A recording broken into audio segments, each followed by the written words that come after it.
and welcome to this video. Somebody said something about way before Tommy Rich was even wildfire. We're going to talk part 3. He's still in Memphis, Tennessee, wrestling for Jarrett. And we're going to, and I don't know if we said this or not, but Jarrett, Tojo Yamamoto's, who trained Tommy Rich. We might have said that in the part 1, but during this, you will see that he uses the Fez press a few times during this event or during this. Well, anyway, you'll see here in just a minute. Jack, go ahead and start. August 2nd, 1976, at the Boutwell Auditorium in beautiful downtown Birmingham, Alabama. Tojo Yamamoto and Tommy Rich defeated the Masked Superstar number 1, who was Leon Baxter. Masked Superstar number 2 was Richard E. Demon Brown, or some may know him as Dick Dunn. Then August 6, 1976, at the Madison County Coliseum in the not quite as beautiful downtown Huntsville, Alabama, Butch Malone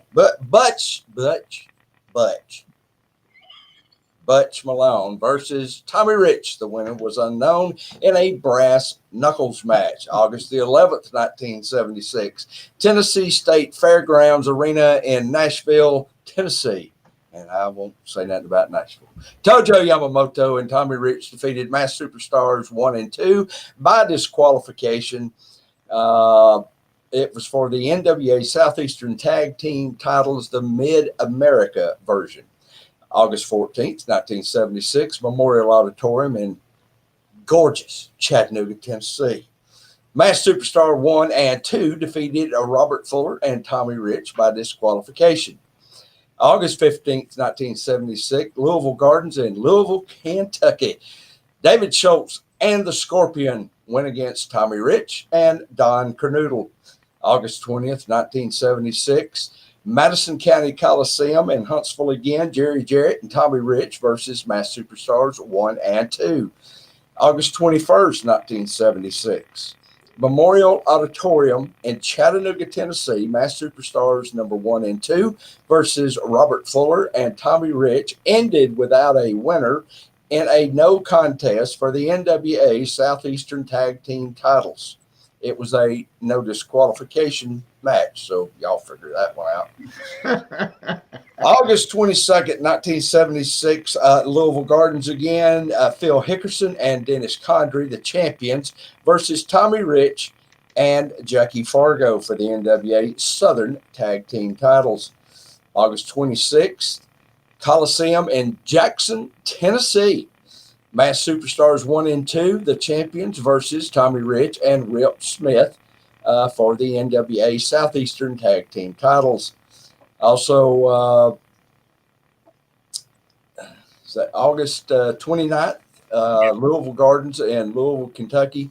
Tommy Gilbert and the Scorpion versus Tojo Yamamoto and Tommy Rich. September 3rd, Madison County Coliseum again in Huntsville, Alabama. Superstars 1 and 2 versus, and Big Bad John versus Robert Fuller, Tommy Rich, and Rip Smith, and in an elimination match. September the 4th, Memorial Auditorium again in Chattanooga. Masked Superstars 1 and 2 defeated Tommy Rich and Jerry Stubbs and their defense of the NWA Southeastern Tag Team titles. Now, some may be asking why the Masked Superstars and Big Bad John were in a 6-man tag team match, because Big Bad John was the manager of the Masked Superstars. And Bill Eadie, no, not a part of these Masked Superstars. Dick Dunn and Leon Baxter, which I believe wrestled maybe in more than one territory as the Masked Superstars. Would this been before Bill Eadie? Yes, I believe it would be. Yeah, right around that time, though. What I was thinking, that it came before. And as we also seen Jerry Stubbs in this 1976, Jerry Stubbs. I have a feeling Jerry Stubbs is the one that got defeated on September 4th, 1976. All right, Rodney. All right, we come up to September the 5th, 1976, in Louisville Gardens in Louisville, Kentucky. It's the Scorpion Donald Hollis Welch, Don Bass versus Tommy Rich. September the 6th, 1976 is Boutwell Auditorium in Birmingham. Tommy Rich and Robert Fuller defeated the Mass Superstars in a Texas Tornado match. September the 12th, 1976, Louisville Gardens, Louisville, Kentucky. Tommy Gilbert versus Tommy Rich, winner unknown, in a tape fist match. Then on September the 14th, in 1976, the Mid-South Coliseum, Memphis, Tommy Rich defeats Jerry Lawler for the Southern Heavyweight Championship. And this is available on YouTube. Tremendous match. Jared Lawler is beating down Tommy Rich several times. And as he at the corner, well, now he really ran at the corner. He was sitting at ringside. Jackie Fargo sitting at ringside, had his suit and everything on. He would continuously, every time Tommy Rich was going to be beat and was pinned, he would walk up onto the steps. And he would go back and sit back down and drink his Coke or whatever he had. And then Jared Lawler once again would have him beat. Jackie Fargo would run it back up there again. He did this a few times. And finally, Tommy Rich goes up behind Jared Lawler, rolls him up for the 3 count, and becomes the Southern Heavyweight Champion. This is the important thing. That less than a year, Tommy Rich has been wrestling professionally, and now he's the Southern Heavyweight Champion. It showed what Jarrett, what he had. He had a lot of confidence in Tommy Rich to become that champion. Have y'all seen this on YouTube? No, I have not. Rodney, have you seen it? No. I've been watching a different match with Tommy Rich in it. We'll talk about it later on. All right. In the broadcast, September 16th, 1976, the JC Sports Pavilion in Bowling Green, Kentucky. Tommy Rich and Eddie Marlin versus Tommy Gilbert and the Scorpions. September the 29th, 1976, Mid-South Coliseum, Memphis, Tennessee. Tommy Rich and Bill Dundee defeated Phil Hickerson and Dennis Connery. Soldier Sailors Memorial Coliseum, Evansville, Indiana, on September the 22nd, 1976, is Tommy Rich and Don Anderson versus Tommy Gilbert and the Scorpion. September 29th, 1976, back in Memorial Coliseum in Evansville, it's Tommy Gilbert versus Tommy Rich, and the winner unknown. It was a boxing match. Boutwell Auditorium in Birmingham on October the 4th, 1976, the Mass Superstars defeated Super Tex and Tommy Rich, and it was for the Southeastern Tag Team Championship. Of course, they defeated Tommy Rich and Super Tex. Tommy Rich and Super Tex, the Mass Superstars did. And then we have the JC's Pavilion in Bowling Green, Kentucky on October 17th, 1976. Tommy Rich and Frankie Lane defeated the Superstars. Louisville Gardens in Louisville, Kentucky on October the 19th, 1976. Gorgeous George Jr. versus Tommy Rich. Boutwell Auditorium on October the 11th, 1976. Tommy Rich defeated Roger Kirby in 21 minutes. The title changes hands. Roger Kirby was the MidAmerica heavyweight champion, and Tommy Rich defeated him on October the 11th, 1976. October 13th, 1976, Memorial Coliseum in Evansville, Indiana. Tommy Rich and Frankie Lane defeated Dennis Condrey and Butch Malone by disqualification. Tommy Rich now has 2 championships, Southern Heavyweight title, and he has the MidAmerica Heavyweight Championship. Teams with Frankie Lane. You remember Frankie Lane, Rodney? Cowboy Frankie Lane, I sure do. Awesome wrestler. And we have to understand, each one of these markets, Birmingham, which he was a champion, and the other market had its own TV program. They had its own productions in both markets. And if you've never seen Phil Hickerson, Dennis Condrey, oh my goodness, one of the great tag teams in professional wrestling. Tremendous, just tremendous. But Frankie Lane, you don't hear too much of Frankie Lane, but you can kind of see why Tommy Rich, by the time he gets to Georgia Championship Wrestling, is as good as he is. Because look at the people he's wrestling against at this point in time in his career. All right, Jack. October the 14th, 76, Coliseum in Jackson, Tennessee. Jerry Lawler, the champion, versus Tommy Rich for the NWA Southern Heavyweight title. And then on the 18th, Mid-South Coliseum in Memphis, Tennessee, Tommy Rich defeats Gorgeous George Jr. by disqualification. October the 23rd, Memorial Auditorium in Chattanooga, Tennessee, Tojo Yamamoto and Tommy Rich defeated Dennis Condrey and David Schultz by disqualification. Also on October the 23rd, Memorial Auditorium in Chattanooga, Tennessee, Dennis Condrey versus Tommy Rich ended without a winner as a no contest. October the 25th, 76, Boutwell Auditorium in Birmingham, Butch Malone versus Tommy Rich, who was the champion, ended without a winner as a no contest, and that was for the NWA Mid-American title.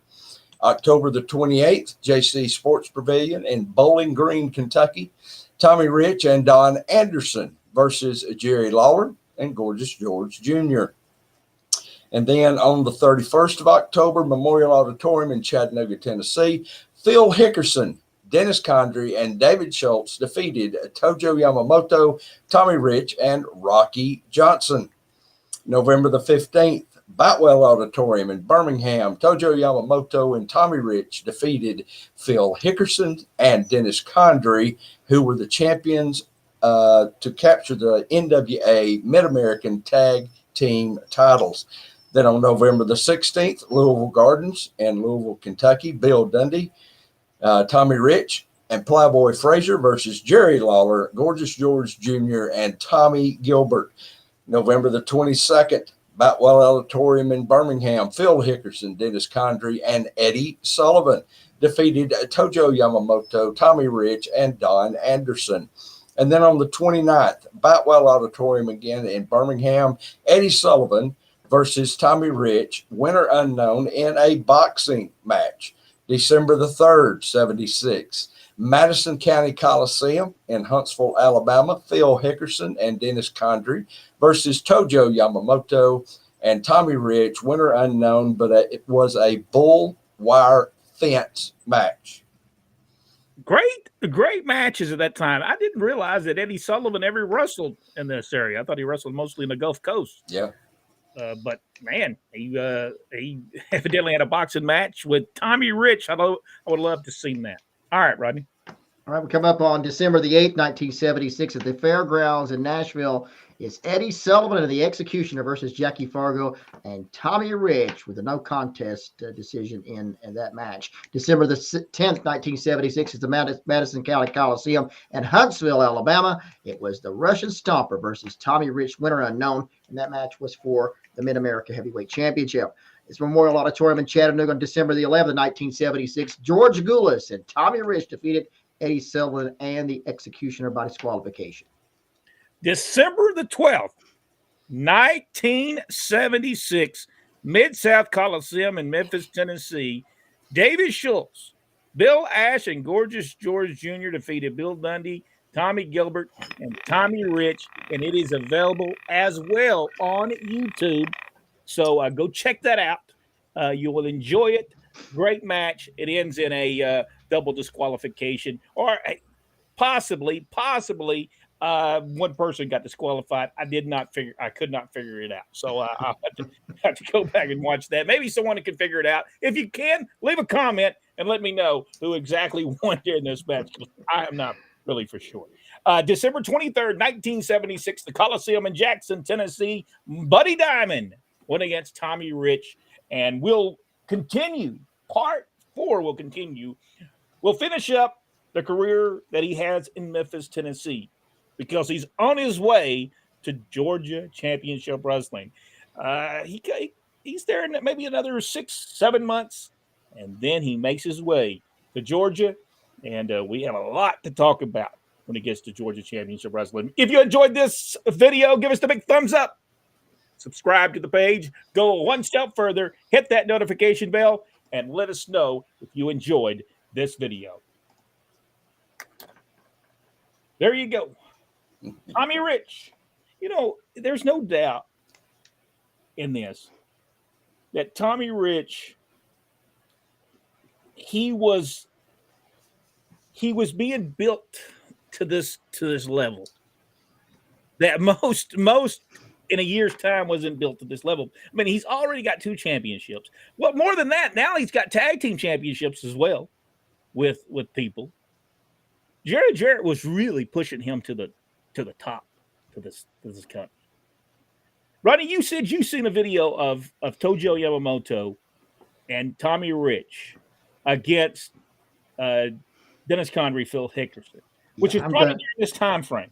I'm gonna put that in our I've got it posted down there in our comments if you want to watch it. Absolutely, just one of the most beautiful things you've ever seen in your life. It's Phil Hickerson, Dennis Condrey, Tojo against Tommy Rich. Sterling Brewer is doing the commentary. It is just a work of art. I've watched it several times through the week, and it starts in progress, and you have Schultz and you have Hickerson and Condrey doing a number on Tommy Rich, and back then Tommy Rich was he wasn't the way he would sell. He didn't die. He was still fighting, and that was what it was. And I think at that point when they picked up the match, I think they were like at the 18th minute. The whole match, as far as the entire match, was 24 minutes and 20 seconds or something like that. And this was for the in that case, it was for the United States Championship. That's what Sterling Brewer said. I'm just wondering if he meant MidAmerica. I'm not sure. But it was an awesome match. You had a spectator try to get involved with the match. The police didn't take him out. If you'll notice, they just told him to go sit back down. If you watch the video, Sterling Brewer makes a comment about his spectators trying to help Tommy Rich. We can't have any of that right now. And then Hickerson and Condrey was doing a number on Tojo, and you would expect the referee finally calls for the bell. And you're thinking, well, somebody's going to come out and somebody's going to try to save them, but it did. They just keep beating Tojo, and Tojo keeps going until he gets in the corner and he picks up the wooden shoe. And it's like I said, it's just absolutely beautiful. Everybody in this match looks great. And you can't, for me, if you were watching and the people at home are watching it, you're ready for the next match between Tojo and Tommy against Phil Hickerson and Dennis Condrey. And the crowd was definitely into it. And you can imagine what that crowd, I guarantee you in the next matches, I have a feeling those wooden shoes will be put to very good use on Phil Hickerson and Dennis Condrey. It was beautiful. Absolutely beautiful. If you get a chance, check it out. Like I said, you notice though that Dennis Condrey, David Schultz starting to team with each other now, right? Because they're going to very soon. They end up in Knoxville for Southeastern Championship Wrestling, and they go there and managed by Ron Wright. Yes. There, Russian Stomper, by the way, was managed by Al Green. For those of you who have watched this live, there will be a video that and what we're going to do is put a lot of the photographs and stuff of that at that time frame. We got a lot of photographs of the Russian Stomper and Al Green and Tojo Yamamoto and George Goulas and Tommy Rich, and we're going to put them all on this video so you can see those photographs with it. But just tremendous stuff at this time. Tommy Rich pushed to the hilt after only about 1 year in the wrestling business. Well, man, he was so good. Watch how he did it. He was big. Jarrett and Fargo and whoever else all was training him. They did a fantastic job. Absolutely a fantastic job with him.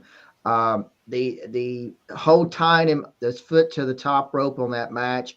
And they were Phil Hickerson, and every time he tried to get up to get his foot untied, they'd go over there and nail him, Condrey and Hickerson. And then that spectator tries to come out and tries to get him, try to get him untied from the top rope. That was all he was doing. He actually didn't make contact with anybody. He was just trying to untie the rope that Condrey had tied him to the top rope. And I first time I saw it, I'm thinking, wow. And it's just something with me. This gets over with me. This match just really gets over. Jack, was you able to watch any of the stuff with Tommy Rich and back at this time and out the Chattanooga TV? No, I didn't. I don't remember seeing really much of that at all. I mean, I was really introduced to Tommy in Georgia. Hey, once he gets to Georgia, there's a lot of things we can talk about. The first time Tommy Rich is there, from 1977 to 1980, a different Tommy Rich then returns in 1981, and so we'll look at Tommy Rich, because between 77 and 1980, Tommy Rich drew a lot of money in Atlanta and Georgia Championship Wrestling, and did some very good stuff. Got his hair cut, all kinds of stuff we're going to be able to talk about as we come up. Jack, what's going on in the world of professional wrestling? Hey, I was trying to look up notes, and there's really not a whole lot of news worth repeating, other than Tony Khan going on a rant because some reporter from ESPN said that while they have sold 35,000 tickets for their show in Wembley Stadium, that AEW had was only going to sell 40,000 tickets total. And Tony, in his gracious manner that he's known for, cussed out this reporter, went on 2 different tirades on his Twitter account, and talked about what an agent of WWE he was, and that it was crazy. Anyway, Tony says they're using the entire stadium, which if he had just said that part, I think more people would have listened and not laughed quite as much. But anyway, here we are. I have noticed, and I am not sure if you've caught on to it. Everything going on is a WWE problem. Yes. WWE, they're trying to raid again. And once again, he's going around telling everybody, oh, they're trying to raid my talent. It's him. That's the one putting this rubbish out. Tony, no one's trying to steal your talent. Your talent is calling WWE to get off the sinking ship. All right. They're trying to get out of there. Nobody's interested in that. About staying there. They want to try to get out. And it's not WWE. It's if anybody thinks they're calling it, the wrestlers are that WWE's calling the wrestlers, you're insane. It's the wrestlers calling them trying to get out of there. It's not the other way. I assure you.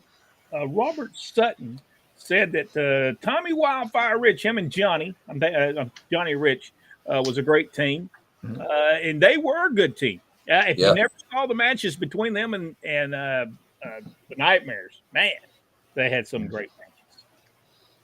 They have to go down as some of the best. Now, I think the Nightmares and Dirty White Boy and Jerry Stubbs had the better matches, but they still had some tremendous matches during this. Don Hester said, hello, everyone. Hello, Don. Good to see you on here. Richard Hood is with us. Paul says he's not too much involved with us today. He says he's got a busy night. The Leafs and the Panthers and the Jays, Red Sox, and you guys. So it's a busy. You need to turn down all. Is that like a ladies' baseball team or something? I don't know. Paul's going to be sending me hate messages now. First time I saw Tommy was Mickey Mayfield, by the way. The first time I saw Tommy was at the Atlanta Municipal Auditorium. Hey, didn't he finally get his?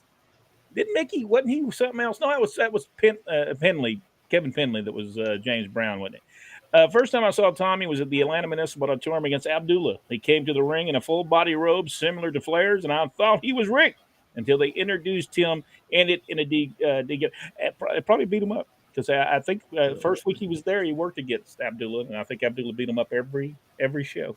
That's the one thing that when Tommy came in, he looked like a star right off the bat. He had the nice jackets. He had the one jacket that looked like Elvis's jacket, if you remember. But yeah, Tommy came in. He looked like a star when he got there. No doubt about it. Richard Hood, Phil Hickerson, and Dennis Condrey was an awesome tag team. Oh, they were so. People will look at Phil Hickerson and they'll think to themselves, oh, he doesn't look. I'm telling you, the man knew psychology. He knew how to wrestle. Dennis Condrey knew how to wrestle. They drew a lot of money in Southeastern. They drew a lot of money in Memphis. And so just tremendous. And Dennis Condrey drew money everywhere he went. Well, you can understand why. Like I was saying in that video that I was watching, it was just like poetry in motion. It was beautifully done. You had four. Well, in that case, you had three very experienced people, and then you had Tommy Rich. But it was just beautiful. And I wasn't being facetious there. It's true. They were training Tommy, and Tommy sold He sold that better than any. I don't know if anybody else could do it like that. It was just a beautiful thing. And he's right. Hickerson and Condrey, they drew everywhere they went. Tommy Rich, the Thez press came from Jerry Jarrett, and he used it throughout his career. He started with it, and I believe he ended his career still doing it. He may still do it when he goes out to places. He may hit the Thez press. I think it's more like that far off the mat now, but yeah, he still does it. You're saying he don't really jump up anymore. You just go into him, and he'll knock you down. Tommy's got some weight on him, so he probably could knock you down now. You really got him confused with Phil Hickerson. Hey, James. And while we're having a little fun with about Tommy, the fact is that even at his age, and I think Tommy's 2 years older than me, even at his age, he's still better in that ring than a majority of the people out there today. Yeah, Tommy was.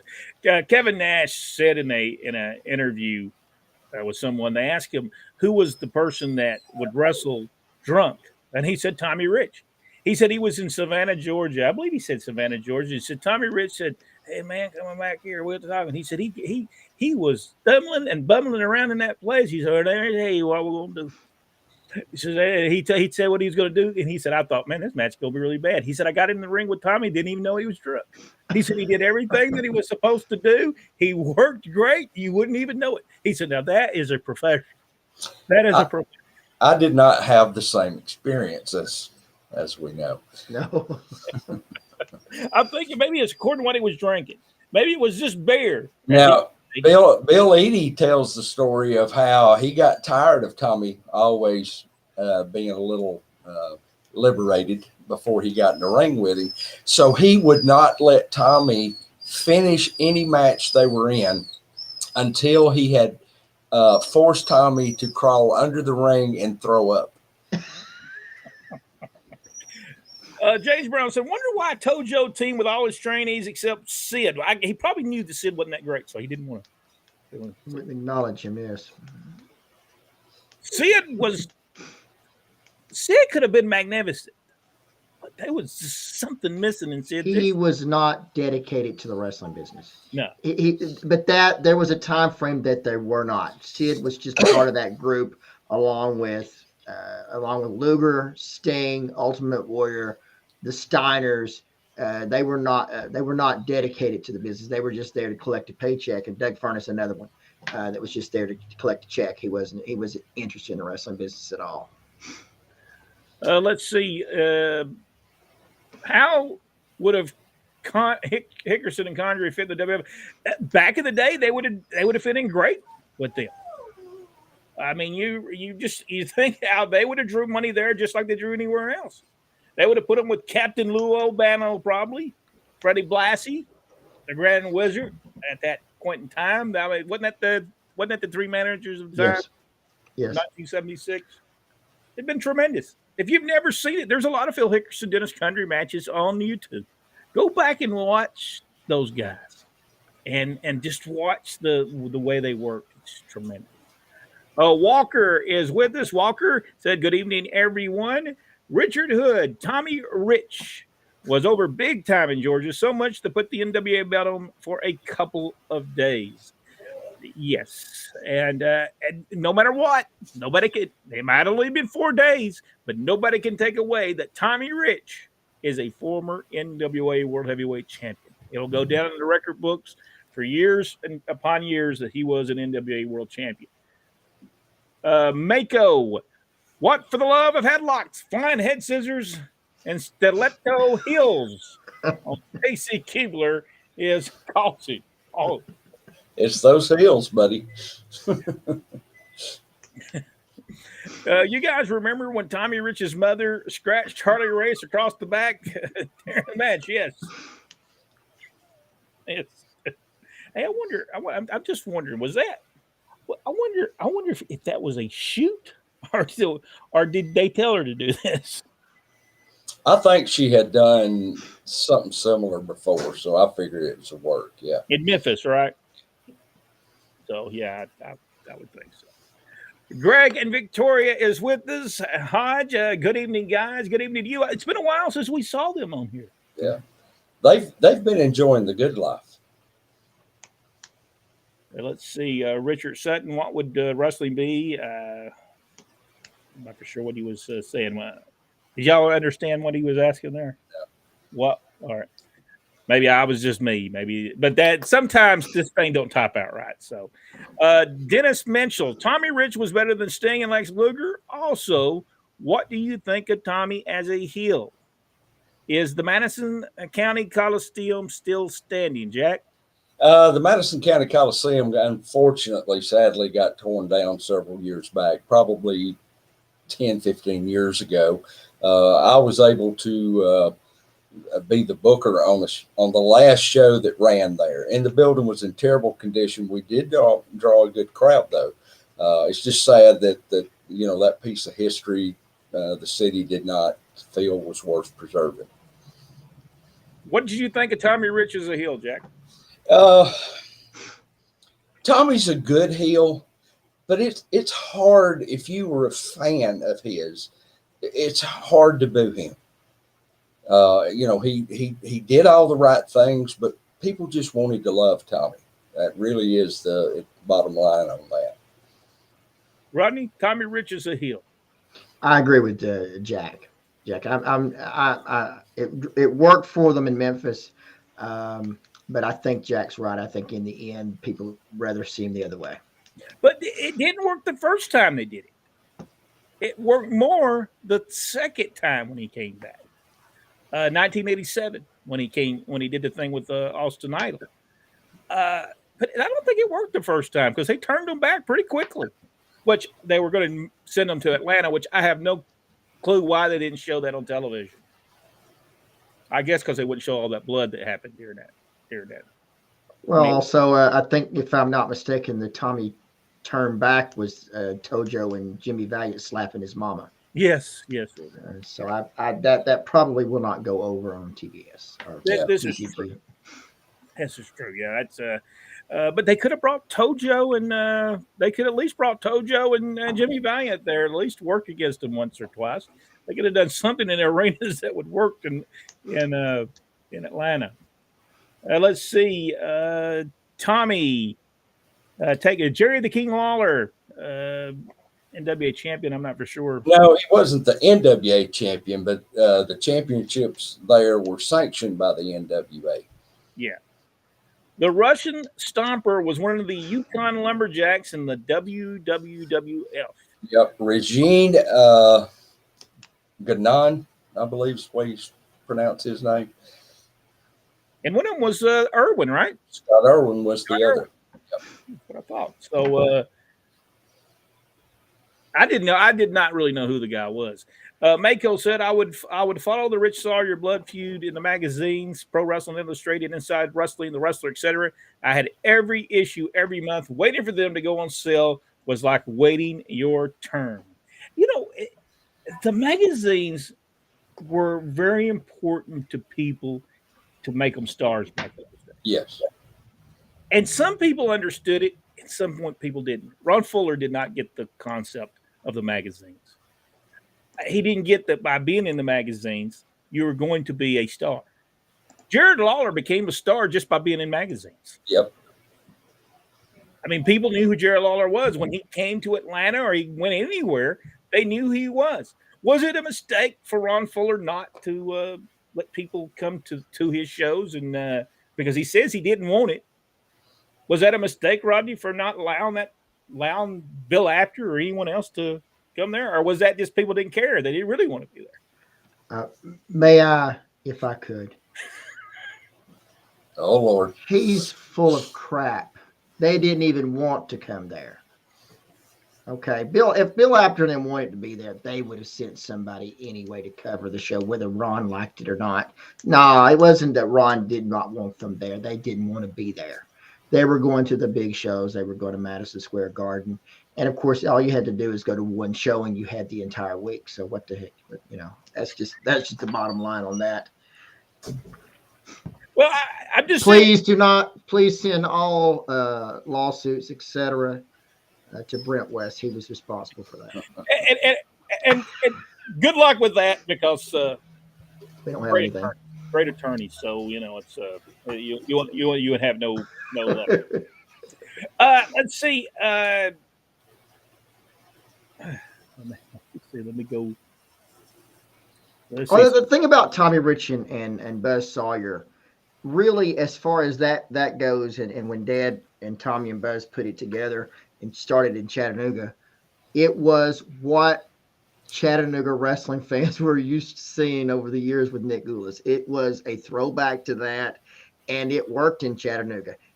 The biggest card ever was Tommy Rich against Buzz Sawyer in the cage, and with the people that used to be there, with Tojo Yamamoto, the Nick Gulas appreciation night with Tojo and all of them. George Gulas came down. All of them was on that card, and it was the biggest house we'd had there. The rest of the time did okay, but not as good as that match. Yeah, that was the Cage's kid. Chick Donovan was involved in that melee, because what he did, Chick Donovan threw the foreign object. I don't think you can call them foreign objects anymore, can you, Jack? What do you call them now? International objects. Yeah. International object inside the ring. Bud Sawyer did not get this object, but Tommy Rich did. Knocked Buzz out. Tommy Rich went over the top of the cage and won the cage escape match. And then Chick Donovan came in the ring to try to help Buzz. Said he was sorry. And poor old Chick didn't leave there pretty good, as Buzz Sawyer beat the crap out of him and left him laying. And that was good stuff. Kept everybody really, really good. It was great stuff. And Dad came up with some great stuff in Chattanooga at that time. Some tremendous stuff that worked. It not only worked there, but it also worked in Augusta, Georgia. So it worked everywhere. Mickey Mayfield wants to know, is Frankie Lane and Stan Lane related? I don't believe so. No. Frankie Lane actually wrestled. Frankie Lane's real name was Frank Lahovey. He also, the only other identity he ever wrestled under was the Red Shadow, but there was about 400 of those. But he passed away in 2016, and the reason he had when he left wrestling was because of the early onset stages of multiple sclerosis. He was so good. Yeah, he really was. Big old. He was better than a Tex McKenzie. Oh, much better. But he's Canadian. But he did the cowboy thing to perfection. Of course, when he retired, he went back. I think his family had a 600-700 acre ranch. So, he was a legit cowboy just from Canada.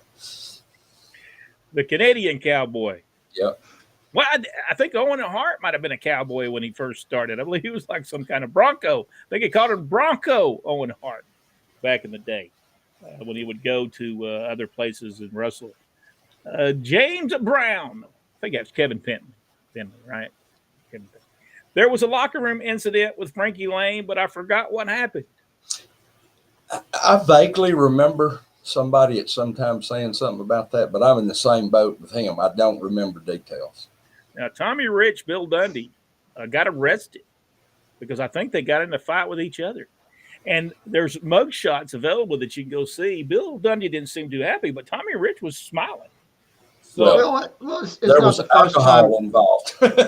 Sure, and it's not the first time he was seeing old friends there at the jail as well. Robert Sultan's talking about Tommy Rich and I believe Tony Atlas, Mr. USA, great tag team back in those days. Tony Atlas, I believe, helped get Tommy Rich over in Atlanta because how many times did he come and try to save Tommy when Abdullah beat him up? Several times. And then they finally would tag with each other and go against different people. Let's see, Mako at the ladies' house. Excited. But Rich and Flabby, and I never could follow the Sawyer words just from what the Apter. It was so good. And Bill Apter did such a great job on getting Tommy Rich over as well on them magazines. You think about back in the 50s, Dad didn't know who some of these people were that were going to come in, but he had seen Pat O'Connor. He had seen these people on the magazines, and he knew who they were before they got there. He had already seen them. He had already read about them. They were so popular back then. Anyone with a right mind, if you're promoting wrestling, would want the magazines people to be there. And there was a guy taking pictures for Bill after there. He took them for us as well. He'd keep on getting into the crouch in the camera still, and he had to be told, man, listen, quit getting in the camera shot. Can't remember his name. You remember his name, Rodney? No, it doesn't come to me. It will. It may later. Let's see. Frankie spelled his name Lane. Stan was Lane. I think they were both working names. Yeah, because I don't think Stan Lane's name is Stan. Yeah, actually it is. Wallace Stanfield or Stan Lane. I said he was a horrible word. I just thought Frankie Lane was a better wrestler than Stan Lane. Not that Stan Lane was a horrible wrestler. He was just a better wrestler. He kind of if Frankie probably would have got up to the level of Stan Lane if he would have done those karate kicks. Those set the world on fire. You never know. He was just too busy making money in Puerto Rico. I want to say the Russian snubber name was Pierre Lebert. There was a Pierre Lefebvre, but he was one of the Mounties. He actually came to Atlanta, Pierre Lefebvre. He wrestled about the same time Raymond Rougeau and Jacques Rougeau. I believe that is he goes as PCO, maybe now. He's been in Impact Wrestling and several others, and he's a big old guy. You wouldn't recognize him from back in the day to what he is now. Richard Hood, Tommy Rich, and Rick Martel. They were a great tag team. Rick Martel got fired. So I think that might be the second time he got fired, maybe the third in Georgia. Gary Hart had to fire him once.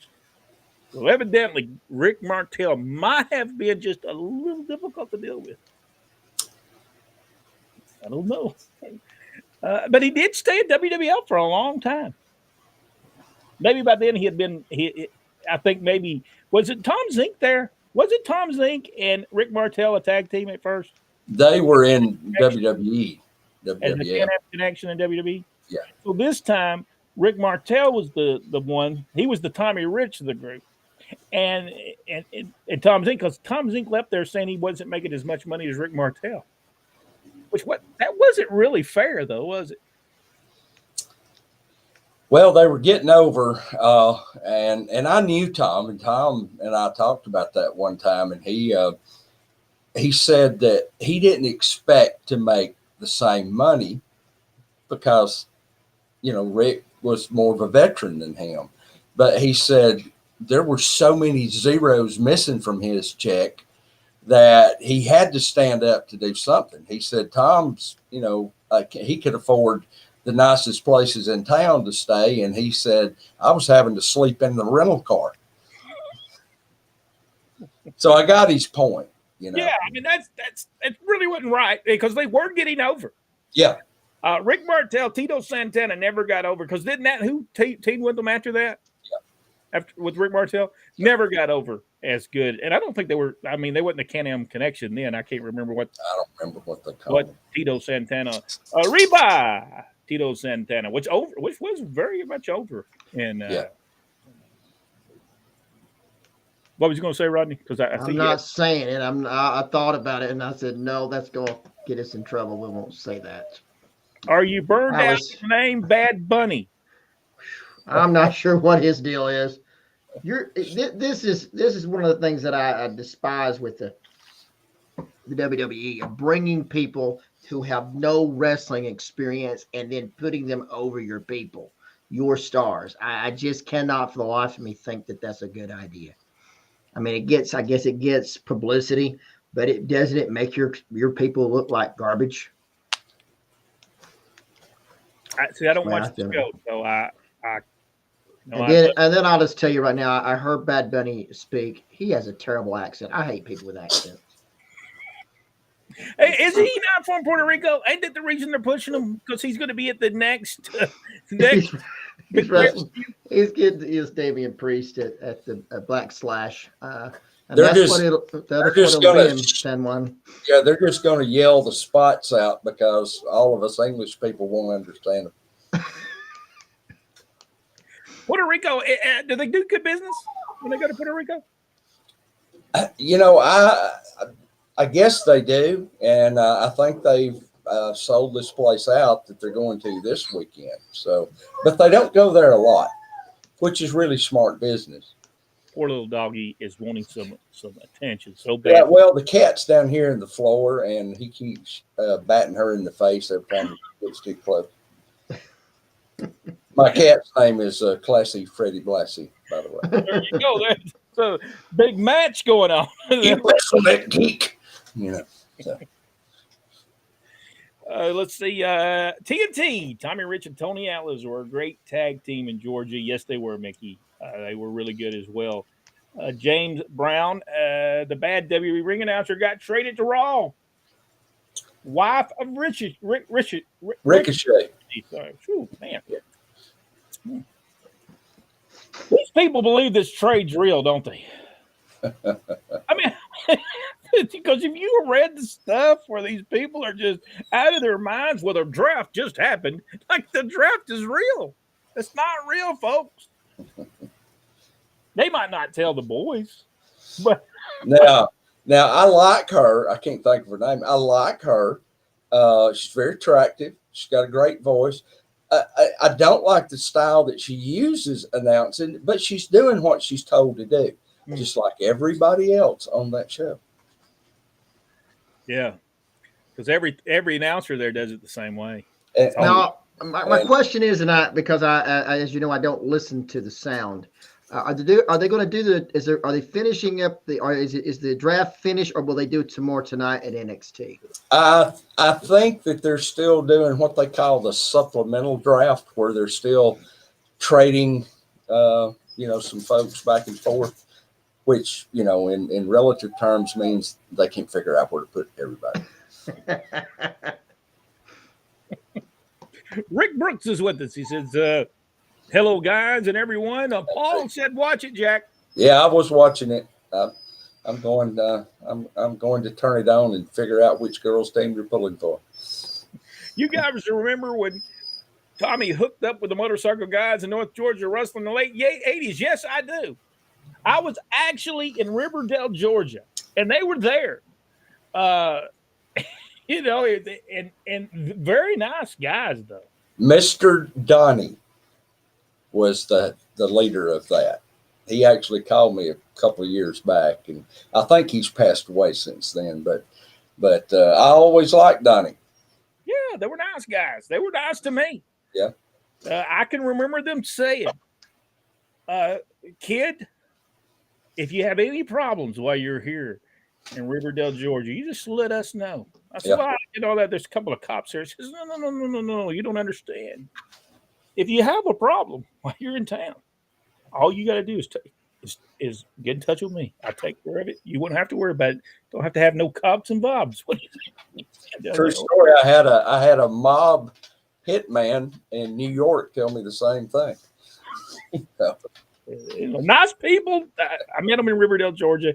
Jimmy Powell was promoting something with Walmart there, and I had. I think I actually booked it, and he provided the talent for it. And we did pretty good there. About 240 people was there, and that's all it could hold. So you couldn't shoot no more than that. And I think all tickets were $15. Let's see. Tommy and Tony Atlas gave me some great Georgia Championship Wrestling memories from Don Hester. Tanja Matthews, which I have not seen on here as well, is with us. And says LOL from, I don't know what was said. I'm old and I don't remember much. Tony or Richard said, first off, Tommy Rich, in the summer of 1977 in Evansville, Indiana. He was tagging with Dundee against the Executioners. Also, Hickerson and Connery versus Tommy Gilbert and Jim Garvin. Lawler versus Paul Orndorff on the top in 1977. But that's the reason when they finally came to Georgia in 1980, Paul Orndorff, Tony Atlas, Tommy Rich traveled together, and a big fight breaks out between Tony Atlas and Paul Orndorff. Paul Orndorff bites Tony Atlas's ear off. He has to be gone for 3 or 4 days. He don't really bite it off, but he does bite it enough that it hangs. And so they have to, poor old Tony has to stay in there because, a man just can't bite you and you just let it go, especially your whole ear off. I believe that's where Mike Tyson picked that up at. I think he picked it up from Mr. Wonderful. Let's see. Jack sounds like a doggy wants to say something. Yeah, she's trying to talk to this cat. Say to leave me alone before I jump on you and have to hurt you. The fact Tommy Rich was an NWA champion tells you what a good businessman and overall good man Harley Race was. I think he did want to throw a little bit to Tommy Rich. I really believe he did. I think he really liked Tommy. I think a lot of people saw how Tommy was getting over and knew that they could probably get something out of him throughout all the territories eventually. Yeah, and Tommy did draw others. He just for some reason, I don't think they paid him when he went there. From what he says, Bill Watts didn't pay him, which he's not the only person that said Bill Watts did not pay them good. Terry Gordy said that Bill Watts did not pay him. That also said that they really didn't make what they thought they should have in world class. That Georgia was the best place he ever got paid. Yeah. He did say that Jim Barnett took care of him better than anybody ever took care of him. Jim Barnett was a good payoff person. He would take care of it, especially if he thought you could draw money. Yeah. Tanja says, "Hello, everyone. Hello to you. Hey, you need to send us. You need to send us photographs of your father and let us put them on here. Yeah, and talk because it's hard to find photographs of Bill Drummo. There's some out there, but not a lot. Not like you can find on Jackie Fargo or Tojo Yamamoto. I mean, it's not a lot there. Tommy turned heel in Georgia first with North Georgia Wrestling. Well, no, he actually turned in Memphis in 1980, wasn't he? He turned against. Yeah. Was it Jerry Lawler he turned against? Yes. Lawler was still nursing that broke leg, and I remember he pushed him out of that chair, and then they worked, and then like you said, it didn't last long. He was heading back to Georgia, so they did the turn back. Let's see, Jarrett, Tony Richards. Jerry Jarrett pulled out of the NWA around 1980 after he couldn't get the votes to give Lawler a run with the NWA World Title. Yeah, Jerry Lawler was not going to get. He just wasn't. There's no way they were going to give Jerry. But you know why they were not going to give him the title ring? Because he did comedy, and they wasn't going to give the title. Dick Murdoch would have been a great world champion, but they weren't going to give it to him because they didn't want comedy. Yeah. Then they turned right around. They gave the belt to Flair, and look what he did. Same match over and over and over again. Harley Race didn't have the same match with people. Speaking of Ric Flair, Disney officially closed Space Mountain. Now, if they could just close Flair down.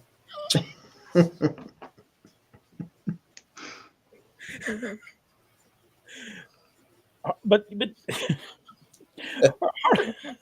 Harley Race, excuse me, I'm gonna get through it. But Harley Race had different matches than everybody he wrestled against. He had their match.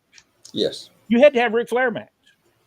So did that make Ric Flair the greatest wrestler of all time, or did it just make Ric Flair he can only do certain things? Where Harley Race had different matches with everybody. Dory Funk Jr. had different matches with everybody. Terry Funk had different matches with everybody. He would kind of watch videos and watch the matches, and he would say, okay, I can go against this guy, and this is what I'll do in the match. But Ric Flair says that, remember, now I'm going to go to the top rope, and then you're going to slam me off the deal, and then it's going to be the same match that we had 22 times at the Boutwell Auditorium, and then people won't know that it's a work. People will never realize the rest. Never figure it out. No. Never figure it out when I do the exact moves that I did last time. It'll be fine. Yeah. That they would have never guessed that I'm going to be whipped into the corner. I'm going to go upside down in the corner, then run down the apron and be caught with the clothesline. No, they would have never guessed it. No. Could have. You know that how many times did they do the backslide thing with Flair do that backslide and kick out? However, that's exactly how Kerry Von Erich beat him. Yep. Apparently didn't remember to kick out. It was the cocktails. Could have been after 82 when he left NWA because Flair did the angle on TV with Lawler in 82. Yeah, Ric Flair did go there one time. He did go there one time, and great stuff on television. Yes. I've seen it. Ric Flair, Jerry Lawler stuff was tremendous on TV. Yes. Was absolutely tremendous.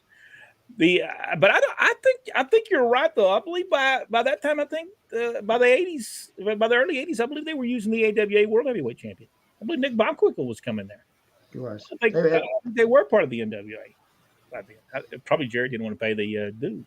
You want to pay the dues, probably right. Because I think Harley Race might have been the last World Heavyweight Champion that went there. Flair would have been. Richard Hood, the last battle of Atlanta. Tommy Rich versus Buzz Sawyer. Not the greatest match in the world. Have y'all seen this match? Yeah. I can't put that as one of the best matches I saw Tommy Rich Buzz Sawyer have. It was kind of. Did y'all think it was a little scramble eggish? Mm-hmm. Rodney, have you seen it? Mm-hmm. Yeah, I've seen it. Did you think it was scrambled eggs? It wasn't bad. It wasn't bad. It was a cage match, and to me, they didn't need it to look polished. It was chaos, if you will. I thought it turned out okay. So you thought it worked? I just for some reason something. I'd have to go back and watch it now. Maybe I watched it and and maybe you're comparing it to other matches that they've had. Oh man, they had some great. So when you get there, and by that time they had been working with each other. I don't know how many years by that time, to something that Oli said was garbage, and then he takes the whole thing and uses the whole package once Dad was gone. And he really should have called Oli and Custom. We're all cowboys up here. Yeah. As I'm finding out, I have a lot of friends from one side of Canada to the other, and I'm very impressed. I want to go to Canada. I really do. Well, I went one time, but it was just for one day. So. I would like to go to Canada as well. So if y'all are there, help us get over there, because I understand if you come through there and you have a taser with you that's on the other side of a flashlight, they'll detain you in Canada. So that happened to the carpetbagger. He got detained right there before he's going in there. Seen Frankie Lane many times in Cincinnati in the late 60s, Rick Brooks.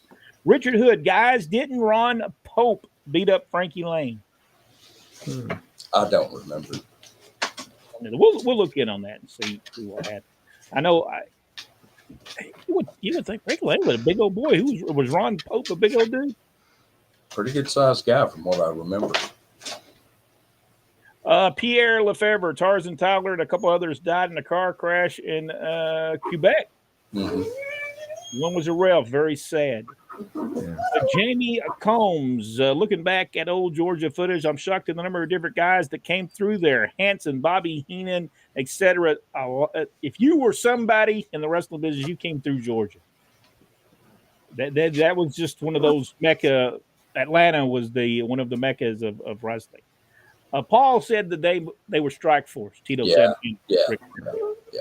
was never as good as Rick Martel. That wasn't the name I was coming up with, by the way. Will not say. Well, you don't want to. I was channeling Jesse Ventura. Bobby Heenan called him other stuff. I'm not even going to what worked on television.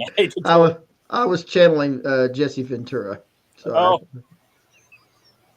I really tried to to suspend my disbelief watching today's product, but seeing the size difference between Rhea and Selena Vega and Bianca and Low Sky make it just too difficult. You're Putting right. Bunny in a straight fight. Buddy Richards. I don't He's watch right. also that. I want to understand that I understand that it's not real. Same way I understand that Walking Dead's not real. But I'm telling you, the last 2 seasons of Walking Dead suck. So I can see why they took it off the air. I want to believe that what I'm seeing is real. Because if I can't watch it. See, even she wants to see it real. That poor old cat must be really doing that. He's hiding under a piece of cardboard that's driving her crazy. Mako says he doesn't speak the English. Mako said, "Kayfabe, brother, kayfabe. We lost Gordon Lightfoot today." Yes, I heard that. Well, actually, that was yesterday. But yeah, he was 89 years old, I think. 84 maybe. Around that. And he was still touring. He had to cancel his last dates, but he was still touring. Mickey Mayfield, remember when Lawler came to Georgia and couldn't understand how the fans could be for Tommy Rich here after their feud in Memphis? Yes, he did a great interview on that. He said, how can you trust this Tommy Rich? Jerry Lawler, when he came to Georgia, they could have drew a lot of money with Jerry in Georgia. But see, he was supposed to come in there and go against Roddy Piper. But something happened with that. And I believe I'm not for sure it ever happened in Atlanta, did it? Piper got fired. It happened in Memphis, though. They did have the match in Memphis. Yeah, Piper did. That's right. He did get fired when he didn't. He got fired. Yeah. Probably ain't the first time that Piper had been fired. She says, "I've got lots. Well, you need to send them to us. Send them to us, and we'll put them on, and we'll do a whole show on Big Bull Drummo. Tommy Rich, Buzz Sawyer, Sick, Ken Stowe. Let's see. Ken also, Tommy Rich, and Burger King Lawler. Let's see.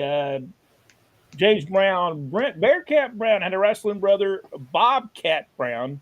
Wasn't he a nephew or not a brother? I don't remember. Do y'all remember? I don't remember him. I don't remember him. No, I don't remember. I remember Bearcat well. He was one of my first favorites of all time. Yeah, I still like watching him. I found some footage of him, and he was awesome against Dutch, Chris Gallagher, Don Kent. That would have been at the end of Nick Gulas's run, possibly. I don't know if we watched a lot of the end of Nick Gulas's run. I don't know that anybody did because the crowds were really bad.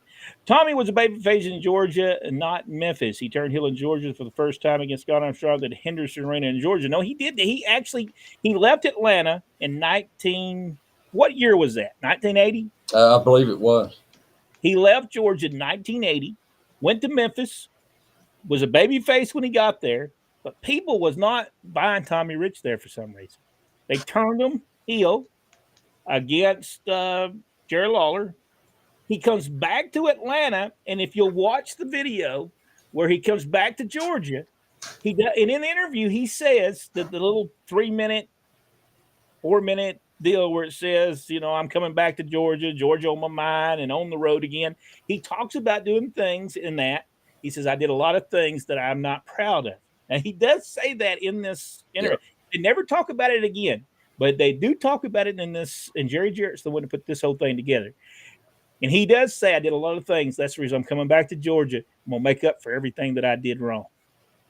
That's what he did. So he comes there.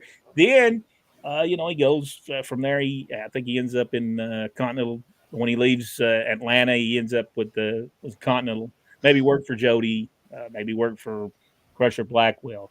But great stuff. Even when he turns and does the North Georgia deal, it's great stuff because I had watched it too. Tommy was very convincing, but I thought he turned on wrestling too in Atlanta in a most popular wrestler contest.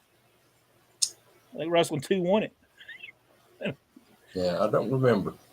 Let's see. How much do you think Tommy's physique held him back in his later career from Jeremy Richards? Well, a lot.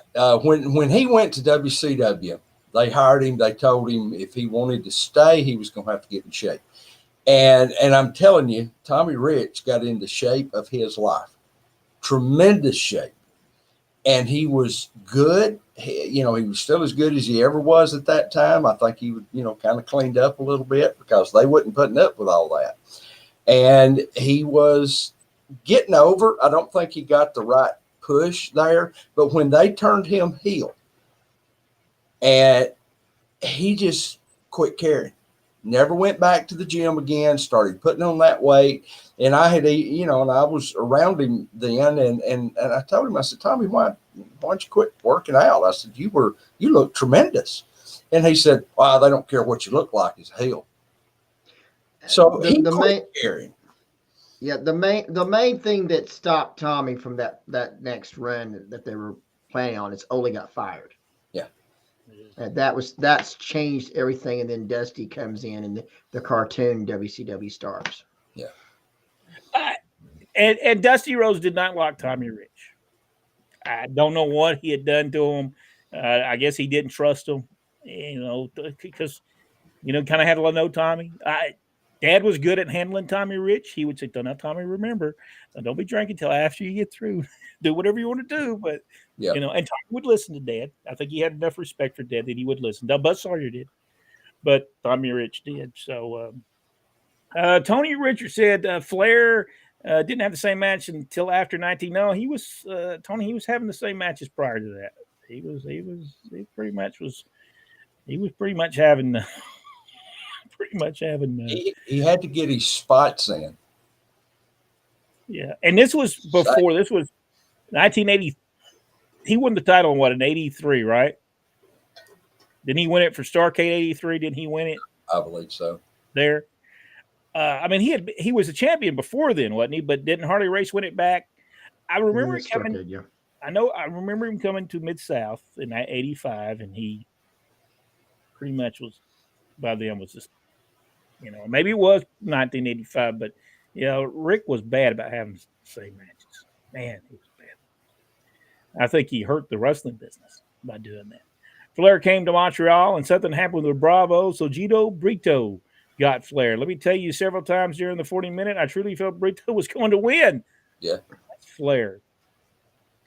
Just taste the guard. Tase. Just tase him. Just tase the guard and go. Oh, yeah, there you go. Well, I'd have.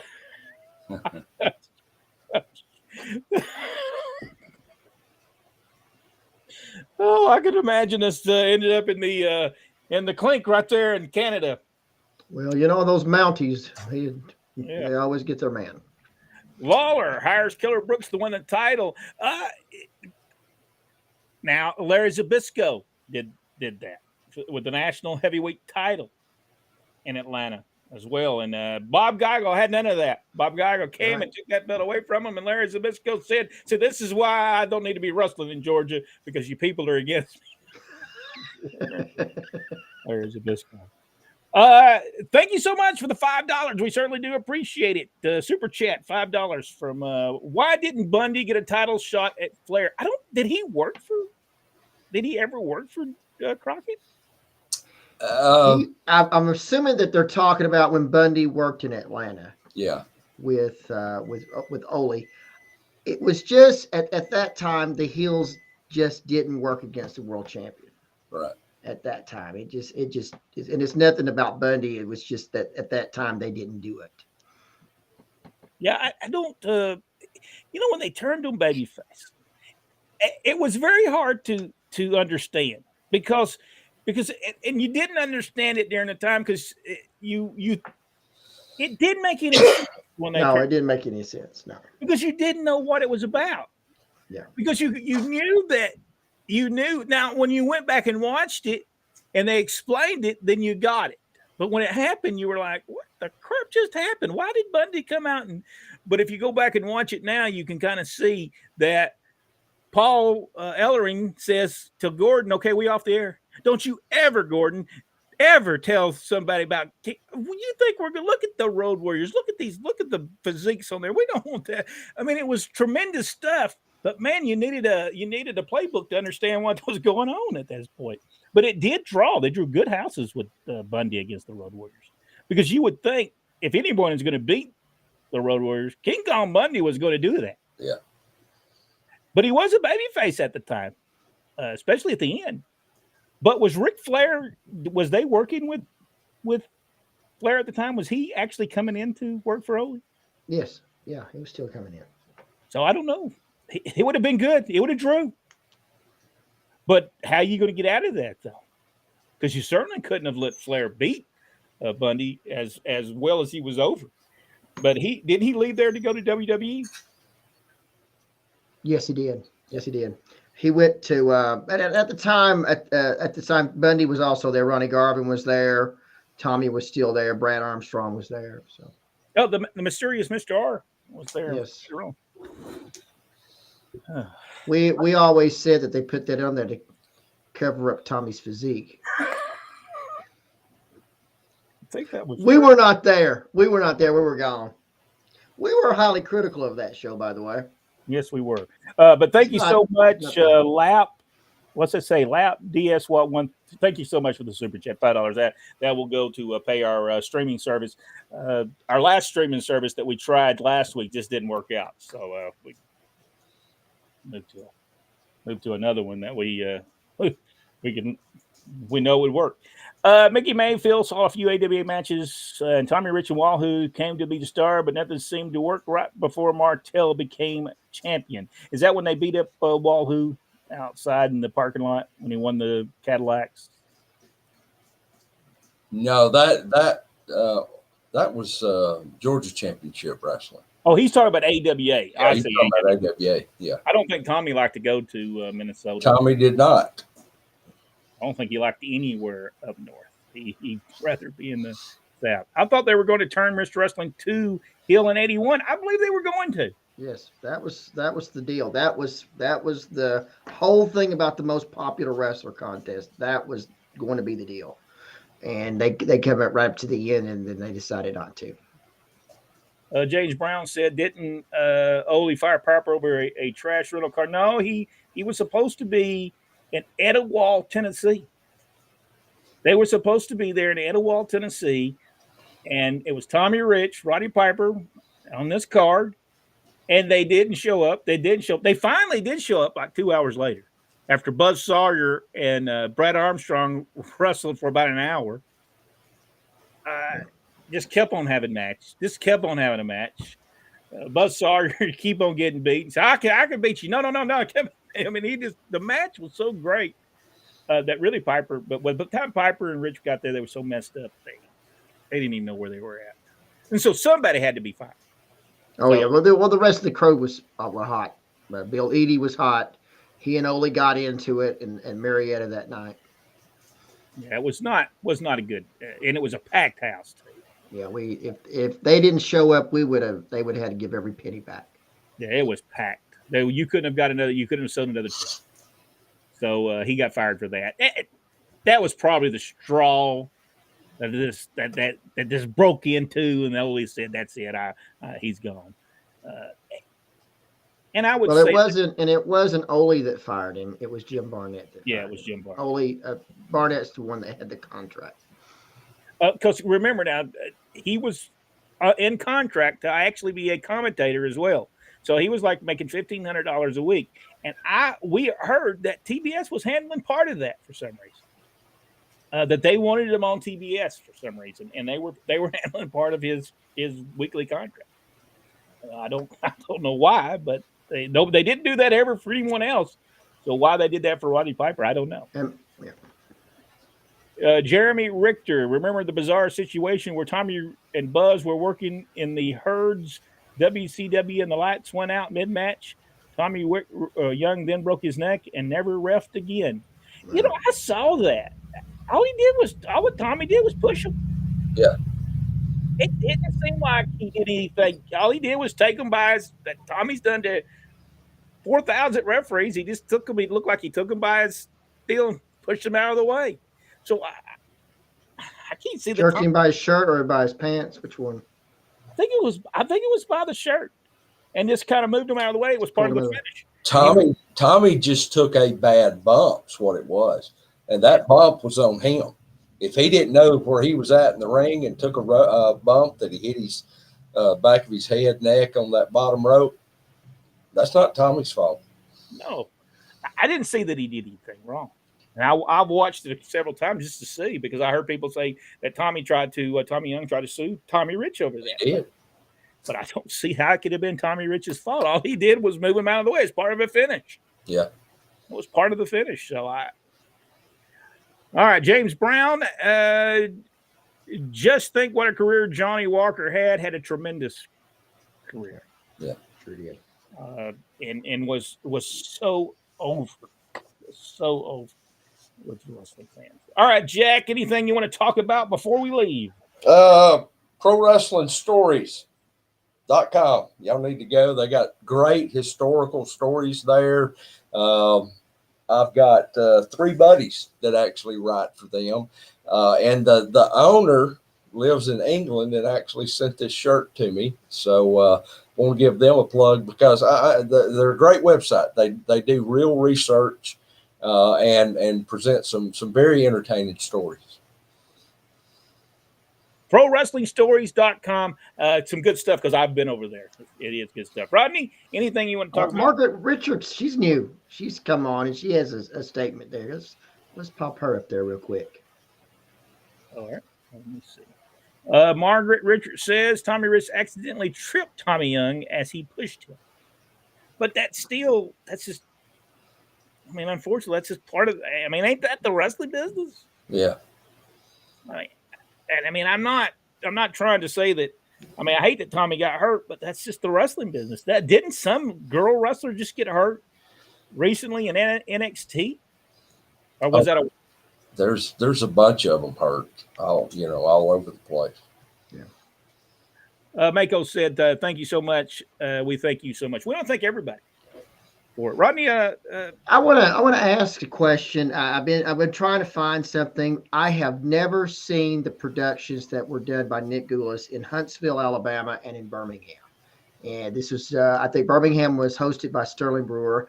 If anybody has a copy or any kind of footage, or where you can get the footage from, I would love to see that. I cannot remember seeing the Birmingham or Huntsville productions, either one, that they did, and I know they did them. And if anybody has any information or any footage or a link or something, give it to us. I'd love to see it, because I cannot in my lifetime think that I've ever seen the Birmingham production with Sterling Brewer, or the production, and I don't even know who hosted the show in Huntsville.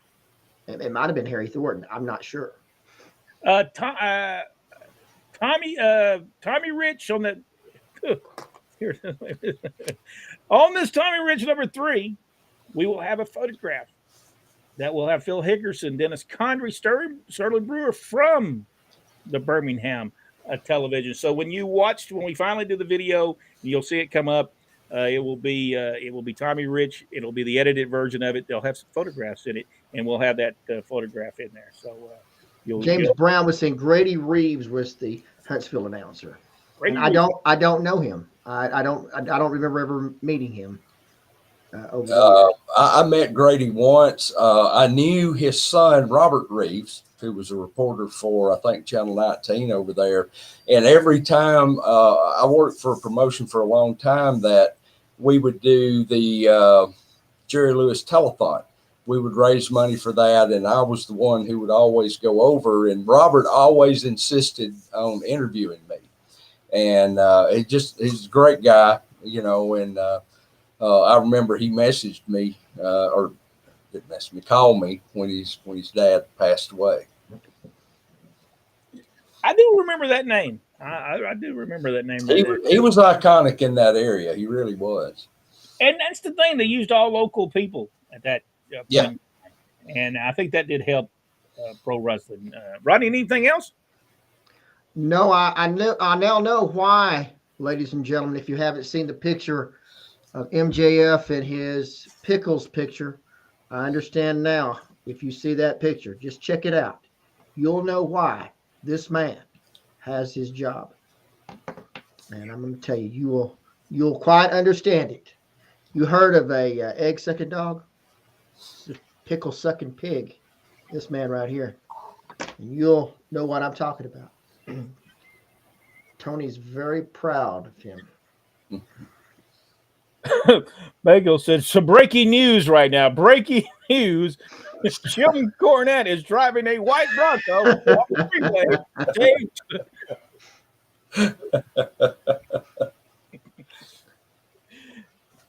Well, we want to thank each and every one of you for being a part of Pro Wrestling Inside and Out. If you have not, Tommy Rich tripped Tommy with his leg. This made Tommy Young unable to land correctly. I saw it on YouTube. I'm not saying that he didn't do that, but I'm pretty sure that's happened in wrestling business many times. Dad took many bumps. Sometimes bumps he should have took. Several big ones from me. So Tom, you love me. I hate it for Tommy Young. Don't get me wrong. I hate it for him. He's a tremendous referee. And just think of where he could have went past that. It would have been tremendous. I think he would end up in WWF making the big money that the Hefters made. I truly believe that. But thank y'all so much. We certainly do appreciate it. We'll see everybody next week right here on Pro Wrestling Inside and Out. If you have not subscribed to the YouTube channel, get over there and subscribe to it. And we certainly do appreciate you being part of Pro Wrestling Inside and Out. We'll see everybody next week. What we're going to talk about, I don't know. Who knows? Maybe we won't have any, because it's just according if I have time to do any research. We're just going to let Mako come up with some great comedy stuff. This is true. And watch out for that Bronco. We'll see you next week.